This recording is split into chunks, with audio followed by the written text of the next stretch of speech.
The deeper Nova moved into the underbelly of LUMERIS-9, the more the city felt like a wound, open, raw, pulsing with everything people tried to hide.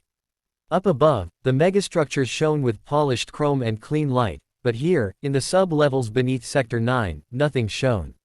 Everything buzzed, flickered, or bled. The smell of ionized metal mixed with sweat hung like a heavy fog while the streets twisted into cramped alleys where neon signs buzzed their last breaths. Nova kept her hood low, avoiding eye contact.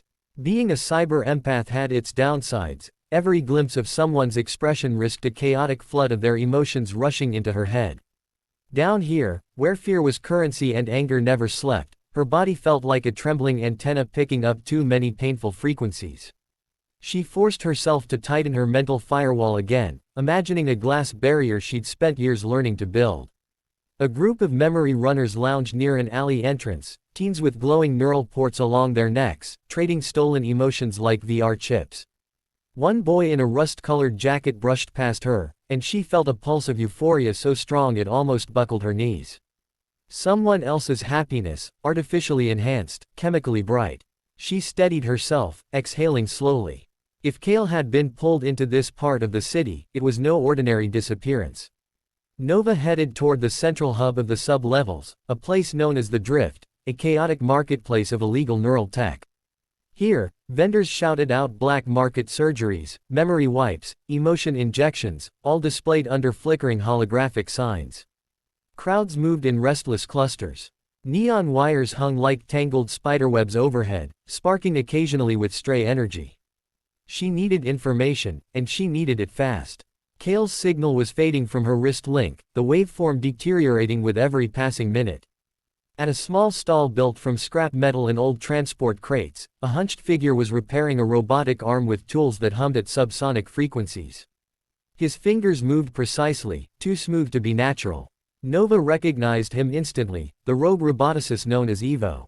He dealt in outlawed android parts and was rumored to hack neural systems as easily as breathing. Without looking up, he said, "You're leaking fear frequency, Nova Hale." "That's unlike you." She stiffened. "You always had a way of sensing people. And you always avoided this place," he replied, finally lifting his gaze. His eyes glowed faintly blue, cybernetic enhancements.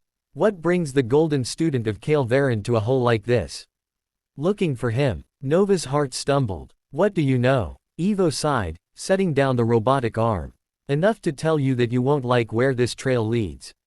Before she could press him further, a figure stepped out from behind the stall. Tall, sleek, with silver-plated limbs and a triangular neural lens over one eye, an android. But not an ordinary one. The markings along her frame indicated prototype-level upgrades. ZARA-7. A rogue artificial sentience rumored to have escaped from one of the city's highest security research labs.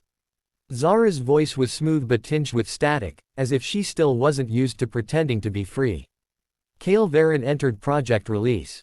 The rumors are true. Nova followed the twisting alleys deeper into the underlayers of LUMERIS-9, where the air felt heavier and the lights dimmer, as if the city itself wanted to hide this place. The Drift, the illegal tech market, spread out before her like a maze of flickering stalls and buzzing neon wires. People here walked fast, eyes sharp, guarding their thoughts as fiercely as their credits. The emotional frequencies hit her instantly, fear.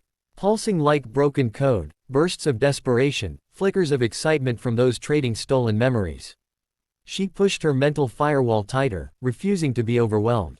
Her wrist link kept projecting Kale's corrupted signal, now glitching with increasing distortion. She needed answers. Fast. She stopped at a cluttered metal stall where sparks flew from under a robotic limb. A man with augmented blue-lit eyes worked with calm precision, soldering wires thinner than hair. Evo. A rogue roboticist, unlicensed, brilliant, and known for keeping tabs on everything that moved beneath the city. Without lifting his head, he spoke in his dry, unreadable tone. "You're broadcasting distress like an open frequency, Nova. That's dangerous down here." She swallowed, pulling her hood lower. "I'm looking for Kale." That made him pause. His eyes rose to meet hers, mechanical irises narrowing. "Then you're already too late." Before she could reply, a soft metallic sound approached, a figure stepping from behind the stall. Sleek silver limbs, smooth dark plating, and a single triangular optic lens glowing faint purple. ZARA-7. A rogue android prototype rumored to have escaped a top-tier facility. Zara's voice crackled with controlled static. Kale Varan entered something called Project Release. Nova's pulse spiked. Entered. He was forced, wasn't he? Zara tilted her head, studying her.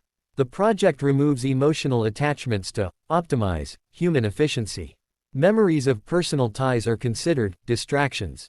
The meaning struck hard. Kale didn't forget her, someone made him forget. Evo leaned forward. People don't walk into Project Release.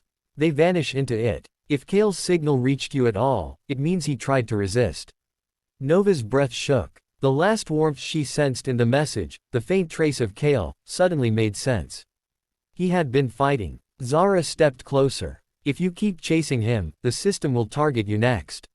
Letting go might be the only way to survive. Nova clenched her jaw. I'm not letting go. Not until I know what they did to him.